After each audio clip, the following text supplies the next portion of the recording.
দর্শক আসসালামু আলাইকুম, স্বাগতম আরেকবার জামান স্পাইসে।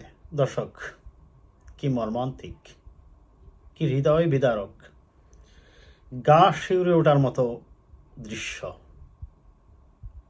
আমি বলছিলাম দর্শক, সেই যে ভিডিওটা আপনারা দেখেছেন 1 মিনিট 14 সেকেন্ডের যে ভিডিওটি সোশ্যাল মিডিয়ায় ঘুরে বেড়াচ্ছে, সেই ভিডিওটির কথাই বলছি দর্শক। পুলিশ কিভাবে 5 আগস্টে একে একে লাশ গুনে গুনে একটি পিকআপ ভ্যানে তুলছে। মৃতদেহের প্রতিও নেই পুলিশের ন্যূনতম কোনো শ্রদ্ধাবোধ, নেই কোনো মানবিকতা। কি করে একটি লাশ রেখে লাশের দুইটি হাত দুই দিকে ছড়িয়ে পড়ছে পিকআপ ভ্যানে এর দুই পাশে। আমি ভিডিওটা দিতে পারছি না দর্শক, কারণ আপনারা জানেন সেখানে অবশ্যই কিছু রেস্ট্রিকশন আছে, তবে আমি কয়েকটি স্থির চিত্র দেব। এবং একটা লাশ রেখে তার উপরে আরেকটা লাশ রাখা হচ্ছে, মাঝখানে একটা চাদর বা ব্যানার কিছু একটা দিয়ে সেই লাশগুলোকে রাখা হচ্ছে। পরবর্তীতে সেখান থেকে সেই লাশগুলা নিয়েও নাকি পুড়িয়ে ফেলা হয়। কি হৃদয় বিদারক দৃশ্য। যখন পুলিশ আন্দোলনকারীদের দমাতে পারছে না, তখন তারা একের পর এক নির্বিচারে ওই এলাকায় গুলি করতে থাকে। গুলি করতে করতে এক পর্যায়ে তারা এই জায়গাটি খালি করে এবং কোনো ধরনের বাছ বিচার না করেই তারা একের পর এক গুলি করছিল। লাশগুলো পড়েছিল রাস্তার মধ্যে। একে একে সেখানে নাকি 12টি লাশ দেখা যায়, যে প্রত্যক্ষদর্শী ভিডিও করেছে বা যারা ওই জায়গায় প্রত্যক্ষদর্শী ছিল পাশের বিল্ডিংয়ে, তারা বলছে। আজকে মানব জমিনের রিপোর্টে এই ধরনেরই একটি তথ্য বের হয়ে আসছে। প্রশ্ন দেখা দিয়েছে, আজকে রাজনীতিবিদরা একে একে গ্রেপ্তার হচ্ছেন, কোথায় লুকিয়ে আছেন, কোথায় কোন বাসায় আত্মগোপন করে আছেন, সেখান থেকে বের করে এনে তাদেরকে গ্রেপ্তার করা হচ্ছে। কিন্তু এই রকম অপরাধের সাথে জড়িত যে পুলিশ সদস্যরা, একজন পুলিশ কর্মকর্তাও কেন আজ পর্যন্ত গ্রেপ্তার হচ্ছে না? তার কারণটা কি? তাহলে কি পুলিশ এটার আইনের ঊর্ধ্বেই থেকে যাবে, নাকি তারা সে কথাই বলবে যে আমরা তো উপরের নির্দেশ পালন করেছি? পুলিশ আইন কি বলে? আপনি আপনার ঊর্ধ্বতন কর্তৃপক্ষের শুধুমাত্র বৈধ আদেশটি মানবেন, আপনি অবৈধ আদেশ মানতে বাধ্য নন। তাও মানুষকে গুলি করে মেরে ফেলতেছেন।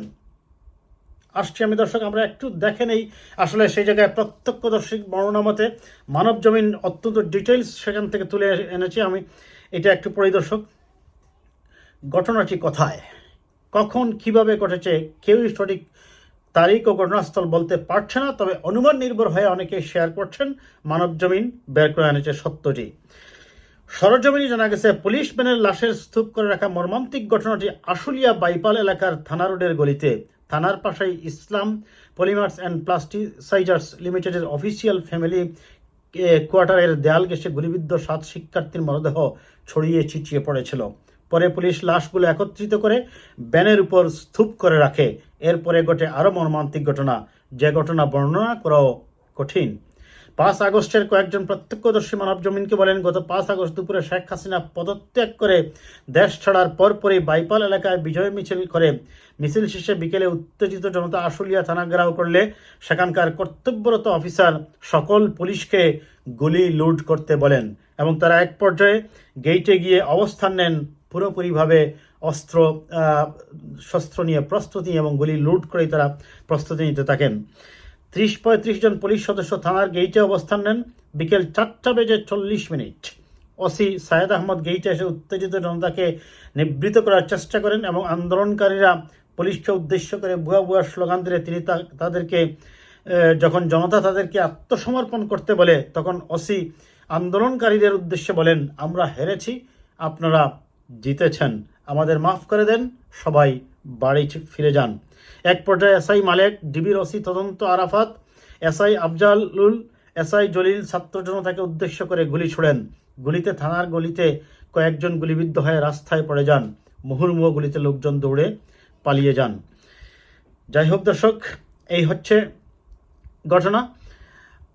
এখন লাশের স্তূপ করা জায়গাটি হাত দিয়ে দেখিয়ে দিয়ে আসলাম হোসেন মানব জমিনকে বলেন, ভালো করে দেখেন, ভিডিওটিতে যে পোস্টারটি দেখা যাচ্ছে সেটা এখনও দেয়ালে অক্ষত আছে। কিছু বালুর বস্তা ছিল, সেগুলো সরিয়ে নেওয়া হয়েছে। সেদিন পুরো থানা রোডেই লাশ ছড়িয়ে ছিটিয়ে ছিল। পুলিশ ভ্যান নিয়ে সব লাশ এক জায়গায় জড়ো করে আম টুকানোর মতো করে পুলিশ গলি দিয়ে লাশ টুকিয়েছে। পরে লাশগুলো থানার সামনে এনে আগুন ধরিয়ে দেওয়া হয়। এই ঘটনা দেখেনি আশেপাশে এমন কোনো মানুষ ছিল না। এক ভয়ানক ঘটনা, মনে পড়লে এখনো গা শিহরে ওঠে।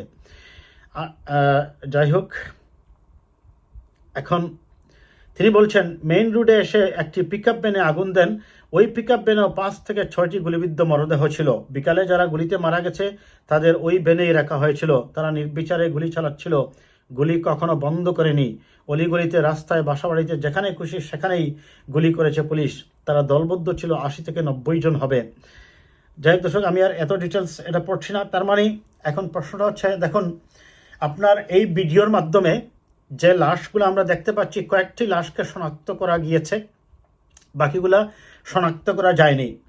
এখন যারা করছে এই কাজটা, হেলমেট পরা যে অফিসার, এই অফিসারদের নামটাও পর্যন্ত এখানে চলে আসছে, যারা যারা গুলি করছে।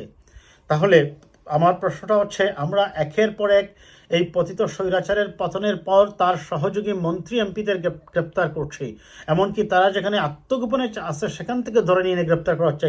কেন এই পুলিশ অফিসাররা একের পর এক এই অপরাধ করার পরেও তারা গ্রেপ্তার হচ্ছে না?